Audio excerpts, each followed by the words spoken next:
watching the Front Row. Thank you for joining us. Tweet with the hashtag Front Row. We'll be taking a look at a number of reviews as we continue. Just before we went on a break, Mr. Bill Okero here raised a very important question, that what really is a problem we are dealing with? And Felix Odhiambo, you deal a lot with matters electoral law and integrity issues around elections. That question he raised on, are we really curing the right problem with these proposals? Yeah.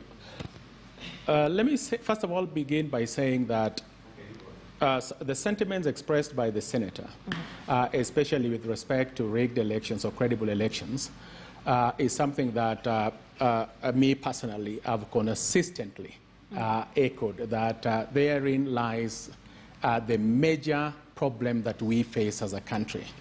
But I also want to persuade the senator that if you look at, no doubt, the Constitution of Kenya 2010 is probably one of the most transformative and one of the most progressive documents that we have in this continent and indeed comparatively across the world. But the truth of the matter also is that if you look at the implementation of the Kenyan Constitution over the last two elections, the 2013 and the 2017, one thing that is apparent is that as progressive as that Constitution is, the residual powers of an imperial presidency have been retained. And people can say that, no, the Constitution has not been implemented. And something tells me that probably the President Uhuru Kenyatta may have just realized that this Constitution, the way it is, still has within it or opportunities that a malevolent dictator can exploit to the detriment of the country. And so if you look at, say, for example, economic empowerment, comparison between this administration and Kibaki administration, the equitable distribution of resources between the two regimes. If you look at the appointment in cabinet or in the executive between 2013 and 2017, especially more so in 2013, the communities that made or occupied the apex of the executive are the president and the deputy president. Right. Their communities got disproportionately higher share of ministers, PSS, and departmental heads in government. That's a fact. And so it is for those, and I've heard a lot of people saying that all that we need is to implement this Constitution. Let me tell you, even one of the most enduring constitutions in the world is the American Constitution. Now, in the preamble of the U.S. Constitution, we have the magical words of striving to make a more perfect union. What that means in simple terms is that Constitution is not a static document. The U.S. Constitution was amended, for example, within, I think, the first year of its promulgation. Right. The South African Constitution, promulgated in 1996, was amended almost a month in April, and in September it was amended to entrench the Truth and Reconciliation Commission. We have a beautiful Constitution, but we can make it better because it's not a static document. Okay. And yes, I agree with the senator here that election still is the elephant in the room, and if this country wants to fix this election, our election or the electoral process, then it goes without saying that we would make tremendous gain. But the truth of the matter also is, in the 2010 Constitution, there are inherent provisions within that Constitution that can lead or can potentially lead to an authoritarian or imperial presidency that will exclude others. You introduced a new aspect, and I'd like to bring in Kakai in just a minute, but you introduced the aspect of imperial presidency, and that has been canvassed in the political space. We'll get back to that shortly. I'll just quickly bring you back to the issue of elections, elections integrity, ethics around this, and value systems. So hypothetically speaking, we have a referendum and this BBI is passed. How will this ensure that we will not, how sure are we that we will not experience electoral violence in 2022? What inclusions are there in this particular document that make it known that in 2022, this is cured, we will not experience electoral violence? Our election system or electoral process, there will not be questions around this. Do we have anything in this document that helps us, foresee this Felix, before I go to Kakai. Well, let me put it this way. The BBI report presents us with an opportunity, a unique opportunity to work towards that process of strengthening our electoral process. And just like I've said also that the 2010 Constitution made elaborate chapters on elections. Okay. That if we were to be faithful to its implementation, then we would have gone steps further to cure questions of electoral violence or questions of credibility that are associated with the elections. But the BBI report is not an end unto itself. It's that first important step that we can embark on as a country to begin to correct, to fix our electoral process. And let me tell you that there are so many things that needs to be done. And my fear is that with the next elections in 2022, this country is losing very crucial time to be able to fix most of the weaknesses in our electoral process. Okay, and you'll talk to us about that in a short while. You say it's a process, not a destination. Kakai, I'd want you to comment on that. Issues around elections, even as we talk about that this is a cure to a lot of things that we are experiencing now. Look at the intolerance currently being witnessed in the political space. I mean, how do we cure that with elements in this particular document?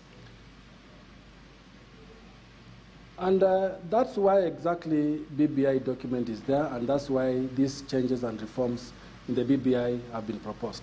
Because you have to look at it from this point that, and I think I need to remind Senator Kero that when BBI, the architects behind BBI was designed, there were 9 pointers that BBI or Kenyans felt there's a problem in this country. And once you solve those 9 issues, then you should have been able to deal with some of the aspects that dissolve us in terms of our country. And one of them was, of course, divisive election that my brother Felix is talking to. And the other one was the issue of inclusivity. And, of course, the other one was the issue of how do we then deal around with the constitutionality in this country. So when going forward in terms of what BBI is proposing in terms of elections, there are certain, when you read this BBI document, apart from the bill itself, there was also a BBI report. And part of that BBI report, there were certain policies that this country is supposed to adopt. There were certain legislative framework or mechanisms that this country is supposed to deal with. On matters of election, there are going to be various changes on the Electoral Act, Electoral Act, and other acts that deal in matters of all those acts or statutes that deal with elections. So we are seeing a situation whereby we understand that BBI is trying to solve the problem of divisive elections and anything that comes around that deals with anarchy in terms of elections. I agree with the senator when it says that elections are a problem. I also agree with Felix when he says that elections are a problem, but it's not the only problem that BBI is trying to solve. So in terms of ensuring that we will have a proper election, I want to recall that there are certain institutions in this country that have mandate to observe, to monitor, to follow, and to bring to book those who are involved in violence. The question will be, under the ethos we are talking about, are those institutions being recalled? Are those institutions working? Are those institutions doing what they're supposed to be doing? Currently, we have a lot of electoral intolerance in the country. Asking ourselves, what is the National Cohesion of Integration Commission, a commission that is established in law and in statute to deal with issues of hate speech? What is it doing? Are we asking them as an institution, are we asking them as Kenyans that you are supposed to do this? We are very good as a country in legislating, but we have a problem with following and ensuring that what we have legislated has happened. So going forward in terms of pro-BBI and even as we go into the referendum, we will, of course, as a country, experience a lot of political intolerance. But the institutions have already given power and authority to deal with them. So for me, the question will be that how or what should we do as a country to navigate around issues of political violence? And all those answers are found in the Constitution 2010, and all those answers are now being anchored again and confirmed in the current BBI document. So I think we have systems and mechanisms in place. We just need to understand ourselves, what our ethos as a country. What is our ethos as a country? What do we stand for as a country?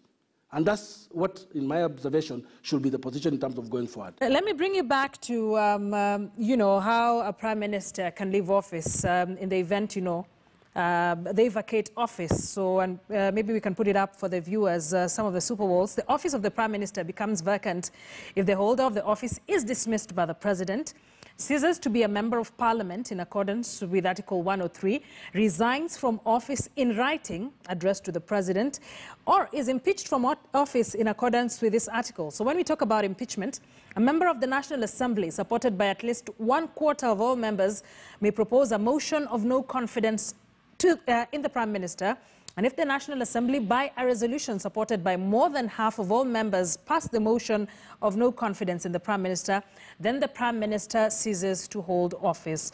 Looking at this and putting it together with some of the functions of the Prime Minister, there's a feeling that, Kakai, and this is for you, that the Prime Minister essentially works at the behest of the President. And just to draw parallels, look at how the executive has infiltrated the legislative arm of government. How then are we confident that perhaps they will not rein in on this whole system? So then it brings us back to the question of the President still has his powers. The purpose, and I think that's a very valid question. The purpose of having a Prime Minister should, in my view, be the control of the President. Because remember, this is a position that a president is going to actually nominate and then send that name in terms of procedure to National Assembly for approval. And once approved, then that person becomes a Prime Minister, and of course, he must be a member of Parliament. But if you are a president, for example, and you want to work with a Prime Minister who will not help you deliver your work, then there will be no need for a position of a Prime Minister. Leadership is all about, political leadership is all about understanding what kind of office or benefit I should use as a sitting president to enable me achieve my objectives. Now, the Prime Minister's role is actually going to be anchored in the National Assembly. And remember that in terms of the three arms of government, executive and legislature, there's a very close interplay between the executive and the legislature. That for the legislature to be successful and for the head of state to be successful in what he's doing, he must have maximum control in terms of political machinations at the National Assembly. And the only best way now for the president to have control in terms of pushing for his agenda, because the president comes to office for 10 years or 5 years, depending whether he will be re-elected, he has a certain things he must achieve in 5 years. Then you must control the position of Prime Minister. And that Prime Minister must actually, and remember the Prime Minister is going to be supported by 2 deputy Prime Ministers and so forth and so on. And of course, ministers will also come in there. So I think there's nothing wrong with the law, the anchoring of the law, to ensure that the president actually achieves what he's supposed to achieve by having control of who becomes the Prime Minister and who will push, of course, the agenda of the Prime Minister. When you look at the function of a Prime Minister, there's a very specific function given there, whereby the Prime Minister actually will be in charge of committees, cabinet committees, to ensure that actually the agenda of the process goes on. So he will actually be chairing cabinet committees. That is a very fundamental role for the office of the Prime Minister, because it's through these cabinet committees that he is chairing that the president will be able to actually achieve the objectives and the function of that. So this position of Prime Minister benefits, of course, the president, but at large, most important, benefits the country, because the country is depending on how the legislature at the National Assembly is going to be behaving. Bill Okello, thoughts on that? I'll come to you, Felix, shortly. I think, with all due respect, this BBI is about individuals. It's nothing about the country. Let's look at it this way. You cannot run for president in this country, win the election, and cede all your powers to a prime minister. It doesn't make sense. Number two, we are being told then what is happening is, in fact, is the president who will appoint the prime minister. If that is the case, the prime minister is going to run the government. He's going to chair meetings of the cabinet. He's going to supervise government. He's going to run parliament. Which president elected through universal suffrage will cede all those powers to a prime minister? We've seen it during the time of Kibaki and the former prime minister. You know, all the time argument, I was not consulted and you didn't consult. And it's not going to work. That's not the intention of really. Number two, the president doesn't need all these deputy prime ministers and a prime minister and all those people in order to work. Today, our president enjoys almost zero opposition. He has the goodwill of everyone. He has no opposition. Is he delivering? Ask the Kenyans whether he's delivering or his government is delivering. So it's not about, the reason why these institutions like Parliament has been set up is to provide the checks and balances. The point my colleague said earlier about, you know, that the inclusivity, that when the president comes in, he appoints only people from his backyard, him and his deputy. True, but why was Parliament created? Is to vet all those appointments. What do they vet? They vet to see whether there is regional balance. They're supposed to vet to see whether there's ethnic balance. They're supposed to vet to see all those things that require, you know. And, you know, and today, the economy is not really about even appointing those people. Let me take an example, for example, about Kikuyu community today, where the president comes from.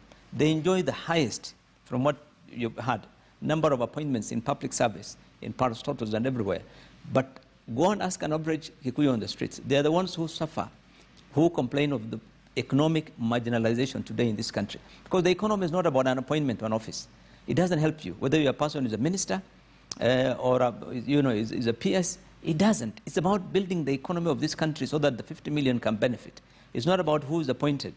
So I think we'll miss the point if we say that if we give people from different communities jobs, a prime minister, deputy prime minister, then this country will be in paradise and we'll all be happy thereafter. It doesn't work that way. And this document, let me tell you, does not have a cure. It's not a panacea for all our problems. The least of all today, the Prime Minister said in one of his statements in the media today, that look, Kenyans have to choose between elections and civil war. It's all over the media today. What he means by that is that Kenyans must choose an election through BBI. Otherwise, we'll be in civil war. Okay. Look, I mean, if that is the perception, it means then if people don't get what they want, if you compete and you don't win, you lose, you must cause chaos. This is the perception that is causing the problem. So it's about, we are back to the values. So it has nothing to do, I agree with Kaikai when he says the institutions are there, the legal framework is there, it's about values. Then why do we create more laws? Why do you create more statutory, things? I think that is a challenge. That this thing is not about curing those problems. It's about creating jobs. This is the perception everyone has. And I like that you started by mentioning the Grand Coalition government and how it worked. You served in the 9th Parliament just before the 10th. Under the Grand Coalition government. Looking at some of these proposals, and they would borrow heavily from what happened in the 10th Parliament. What worked? What didn't work? What worked, I'll tell you, because I was in this country. What worked is that there was no opposition. There was no opposition in the government, because here we have the president, and the other group was the prime ministers, so all of them were in government together, though there were no checks and balances in that sense. But what we had was a president who was more committed, really, to addressing issues of economy that transformed lives. That was the main thing that Kenyans, saw. But in terms of the noise, it was still there. I was not consulted. The stories of Nusu Makeka, you heard of all those things. There were a lot of challenges. I mean, there was the push and pull all the time. So-and-so is appointed. I was not aware. We were not consulted. The two sides were always quarreling. So the same thing will happen. You cannot have one person elected. Let us go for, if Kenyans want a parliamentary system, for heaven's sake, let us have a full parliamentary system where there will be checks and balances. We had a meeting on this for 20 years, and we came up in 2020 and we said we want presidential. If we went presidential, let us give it a chance to work. Nobody has challenged, nobody has seen any challenges in the presidential system. Nobody. The president has been appointing, institutions were supposed to vet. If the institutions failed, it is the people who are in the institutions who need to be, whatever. It's not the law. You've raised a number of questions that I know Felix and Kakai will get into. But Felix, you also had something you wanted to say. Yes, just briefly on your question on the relationship between the president and the prime minister. And the prime minister, yes. And why, as proposed in BBI, the president can then summarily sack the prime minister. I think it should be understood that in designing the political or governance system, it has to be tied to the electoral system. In other words, the process of elections of the respective offices, in this case, the office of the president and the office of the prime minister. Now, if you look at our constitution and as retained by BBI, we have a very high threshold for the elections of the president. A two-round presidential system that ensures or guarantees that the man or woman who will be elected president in this country enjoys maximum popular support. And so if a president is elected, therefore, in that manner, then it goes without saying that sufficient executive powers must be retained in the presidency. Okay. Now, in trying to deconcentrate the powers that the president currently enjoys, then the proposal for the introduction of the office of the prime minister. But let me just briefly say something that the senator here said. It is true that the BBI report will not be a panacea for the solving problems in this country. And so, as we are now realizing, the Constitution of Kenya 2010. And in 1991, we thought that by the introduction of multi-party democracy, our problems were solved. And even back in 1963, when we got independence, we thought that we had reached. It is a work in progress. As the recent American elections, the election that elected Biden, and with the Trump president is now demonstrating that even with what seems to be a very solid and stable political system, there are problems. There are challenges. And so it's work in progress. And so we have to strive to make it work. Okay. Yes. I want to take a look at some of the comments. I don't know whether we have them. I have a number of, I don't know whether we can put them up. I have a number here on Twitter. I can just take a look at some. Kenneth Mutai is saying, ask Mr. Kakai, how does BBI bring inclusion as far as a common mwananchi is concerned? If not, its main purpose is creating posts for those politicians who are no longer useful to the society. Lastly, how does a common mwananchi benefit directly from the BBI? I think you began by addressing this, but of course you'll touch on that as we proceed. Let's take a look at some other comments and questions before we go on this question, especially on the question of inclusivity and curing electoral violence in this country. Okay, I'm having some technological challenges here, but let's see. Okay, so Anthony Mwenda says, funny how the BBI proponents are specializing in doublespeak. They say that the proposed reforms will resolve the issue of winner-take-all presidency, yet the changes will just increase the power of the ruling party by creating more posts for them. So perhaps we'll canvass that as well. T. Waigwa asks, does the BBI say that the Prime Minister will be from the same party or the majority party? So then the Prime Minister and the President, do they need to come from the same party? We'll be responding to that. Dixon Nyamu saying, I agree with Honorable Bill Okero. We don't need BBI to cure electoral violence, but instead make IEBC stronger to deal with electoral malpractices. Jail these commissioners who meddle with elections, not sending them home packages. And let's get a final one before we get back to the conversation. Obunga Apamo says BBI should concentrate on devolution, representation, and youth and women empowerment. The post of Prime Minister is redundant and can be misused by the ruling party. The issue of inclusivity can be solved through cabinet appointments. Let's pick it from there, because the issue of the cabinet has also brought in a lot of conversation. And Kakai, I'll start off with you. You can always begin by responding to some of the tweets we've seen there. But then, cabinet ministers, we're bringing them back to Parliament. Why did we think so? What did Kenyans say for us to decide that this was important? Let me tie in something that the senator spoke to. And initially, I think Felix had done a very good job in terms of reminding the senator that constitutional making process is continuous. A constitution, for those who studied constitutional law, we say a constitution is a living document. It's a document, therefore, that addresses the needs of its citizens and can be changed at any given time depending on the need. When you look at the 2010 Constitution, it has done very well in terms of where we are right now. But also remember that the 2010 Constitution has received a lot of checks and balances from other institutions. And therefore, as much as we can say that that constitution has helped us, there are some aspects that completely fail to help us. And that aspect, and the Senator Okero knows very well, is the issue of the gender rule. When you saw, for example, the Chief Justice and the Supreme Court releasing an opinion that you cannot continue working like this and Parliament has to go home, was speaking to the fact that our constitution is not in stat, it can change anytime. But how will you then say that we cannot go into the BBI moments? And remember, by the time the Supreme Court was releasing that decision on the gender rule, already BBI had identified that problem. So it was actually something that BBI was already running away with it and saying, no, we need to actually safeguard the 2010 Constitution Do not mutilate that constitution, but make it better. And just the same way and same submission that Felix was talking about. So what we realize, therefore, that there are some aspects in the 2010 constitution that could actually not stand the test of time, and therefore we need to re-amend that constitution and make it better. BBI is only making the 2010 constitution better by improving those things that did not work very well. For example, the issues of the gender rule. How will you, and Parliament had tried, and Senator Biro sat in Parliament, Parliament had tried many times to address that issue, were not able to address that issue. But you must link that decision to what we are saying in BBI of having this kind of governance structure that actually appreciates the context of where we are right now. But also, on the other hand, there's a very important question that a viewer has asked, that what are the benefits of BBI to the ordinary mwananchi, and especially the youth?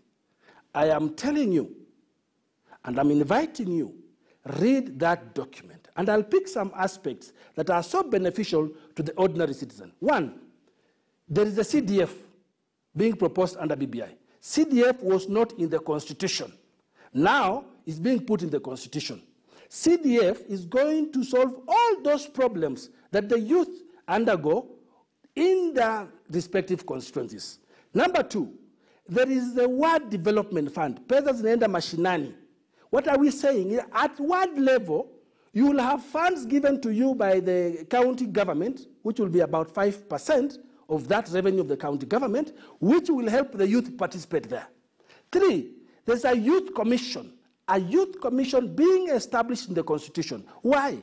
It's because this youth commission is going to take care of all the problems of the youth in the country as a commission and pave way in terms of job creation and all those kind of things. What the politicians are now running away or running and talking about is already addressed in the BBI by the creation of the youth commission. We also have, for example, youth being given slots at Parliament. 4 youth, 2 masked men, 2 women will actually sit in Parliament. So thank you for enumerating that. The benefits of BBI. And yes. Let's be very honest with one another. Thank you, and thank I you. would have really wished to hear Senator Kero saying where he has a problem with BBI. In fact, you should see his reaction at what you're saying.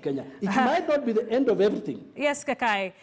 Thank you for enumerating that. I know Bilokero has a reaction to that, but let me just bring you back to the topic, or today's topic. I know you are responding to what a viewer asked, but let me just bring you back to today's topic. And I'd raise a question on cabinet ministers, bringing them back to Parliament. This was voted out. We're bringing it back with the BBI. Why did we think this was necessary? What are the benefits of having them answerable in Parliament and responding to questions and all that? You know, if you look at the old constitution and then move into the 2010 constitution, the position of ministers were, during the Moi's time, there was a position of ministers where ministers were then appointed by the president and they will serve and sit in Parliament and also act or double speak in terms of Parliament and ministers. Much later on, we felt that Kenya felt at the time that a minister who is sitting in as a member of Parliament and as a minister is overwhelmed by work. So we came up with that issue, if you all recall, whereby you will have ministers appointed from outside and therefore technocrats. Now, what BBI now is saying is that we need to go back to where the ministers are being appointed, and ministers, of course, will come from Parliament, but at the same time, you will have technocrats in terms of ministers assisting the president to do what? To do the function that they have to do. Now, what this now does is that brings leadership now to the National Assembly and gives people opportunities and power to do what it is. But the good news about that BBI proposal is that it's limiting the number of ministers and that could be appointed, giving them 14, minimum 14, and of course maximum 22. What is it going to be doing is that the president, through actual Parliament with assistance of the Prime Minister, will be able to actually understand how are the cabinet ministers working and how are we going to ensure that these cabinet ministers, of course, one of the issues will be inclusivity. How are they all getting in from different parts of the region, and how are they going to assist the government to run the affairs of the government? Because at the end of the day, the president's responsibility is to deliver on his manifesto and his mandate, and in line with the constitution that he has promised Kenyans to do, and it requires, of course, support and political support to do that, and that's why those positions are there in terms of creation. Bilakari, you served in a parliament where this system was in place. Did it work? And looking at these proposals, even as we look at expanding the executive and, the whole issue around cabinet ministers now being answerable in the National Assembly, did it work then? Will it work now? No, but I just want to, before I come to this, advise my brother Kissinger that he needs to be moderate his proposition on BBI, because to tell Kenyans that CDF will address all problems of the ordinary wananchi, and that Health Commission for Youth will address all problems. I think we may be gullible, but we are not dumb. I think to tell Kenyans really that this thing is going to address everything, that is really taking it too far. But let me say about the cabinet ministers. In a parliamentary system, yes, cabinet ministers come from parliament. Mm-hmm. And we've had that before in our hybrid system, even before this constitution. But in this presidential system, the reason why we moved away from that is that we realized there were abuses. When you are a member of parliament, mm-hmm. and you are appointed also as a cabinet minister, the ministers tended to be preoccupied with the politics of their constituency. They were busy with the politics of their area. And so what happened is that there was always political patronage, based on the need to move resources to those kind of areas, to give priority to their regions, to give their priorities to their constituencies. And then, of course, more importantly, they were being, all the time being preoccupied. We saw that very clearly, and it was a major issue, really, at the time. And this is why, in this constitution, we said, look, members of parliament are supposed to provide oversight of the executive. Let the executive be technocrats, people from outside. There are 50 million Kenyans, for heaven's sake. It doesn't have to be members of parliament alone who can become ministers. So the idea really of saying that to enhance accountability of cabinet, they have to, be reporting to the House, they must be in the House. I think this really is misplaced. It doesn't have to be that way, and we have realized that that system did not work. Ministers were busy with their areas, and you don't have to take people from parliament to cabinet. Really, it doesn't make sense. All right. It doesn't make sense. Felix, talk to us about that. How do we separate the politics? I remember when President Uhuru Kenyatta was coming into power, he expressly said that his cabinet will be full of technocrats and not politicians. But over the years, as we go, we have seen politicians make a comeback to that particular cabinet. So how do we juggle these two? Where the problem began is actually 1964, when we enacted the first constitutional amendment that created the pure presidential system, or that created the president as we know it, when President Jomo Kenyatta ceased to be a prime minister, and Kenya became a republic, and therefore he became the president. Now, if you look at that time to date, the design of the executive has been fuzzy in this country. Oftentimes mixing or combining the various elements of a pure presidential system and a parliamentary system. Right. And that is where the problem has been. And so, and the other thing that has also must be appreciated is that some of this thing is also historical and context-based. People, for a long time, Kenyans were used to a situation where ministers were also politicians or members of parliament. And then 2010 constitution changed all that. Where the gap is that I think as a country, we did not rigorously debate in designing this political system. It was not accompanied by serious debates and things like that. But be that as it may, let me say this. I think we've tried and experimented with just about all this system. And what can work for this country, in my opinion, based on the experiences that we've had since independence, is neither a pure presidential system or a parliamentary system. We must find a way of tempering the three models with our own context and our own history. Even Ghana, which is one of the stable democracy, half of the cabinet are appointed from the technocrats and half are members of parliament. So I think it can work. It can work. Okay. Yeah. Let's take a short break. We'll come back with the last round on the show. Before we end, I'm seeing a lot of tweets and messages. I'll be sampling a number when we come back from the break. Remember, the hashtag to use is front row. What are the benefits of some of these proposals that have been made in the BBI, specifically speaking to the Prime Minister's position and generally the expanded executive proposals made in the BBI document and extensively the Constitutional Amendment Bill of 2020? What are your thoughts? What questions do you have? Text us 22155, tweet us at Akisa Wandera at KTN News KE. Let's take a quick break. We'll be back with more.